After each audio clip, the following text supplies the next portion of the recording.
हम सब जानते हैं कि विकास एक तरफा नहीं हो सकता।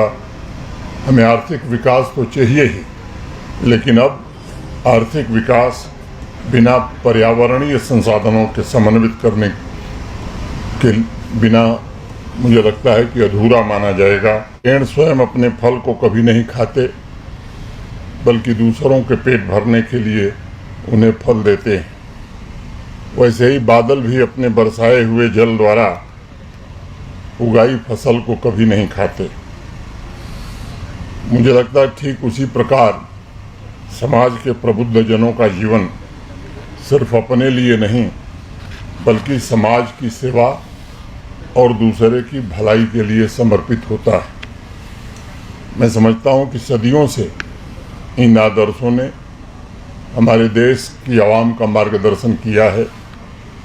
हम सब जानते हैं कि डल झील का अस्तित्व अपने से ज़्यादा आवाम के लिए महत्वपूर्ण है। डल झील यहाँ की पहचान है, सबकी पहचान है। डल हो, नगीन हो, ये जम्मू कश्मीर की तमाम झीलें और नदियाँ यहाँ की आवाम की जीवन रेखा हैं। और एक बहुत बड़ी आबादी आवाम की अपनी आजीविका के लिए भी उन पर निर्भर करती है।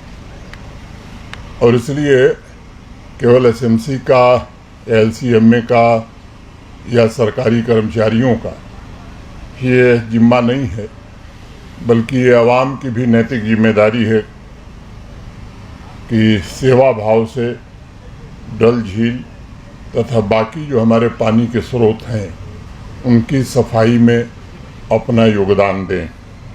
आप सब जानते हैं कि पिछला जो एक महीना रहा है वो जम्मू कश्मीर के लिए बड़ा चुनौतीपूर्ण रहा है। एक के बाद एक अनेक नेचुरल कैलेमिटीज़ ने यहाँ के लोगों की कठिन परीक्षा ली है।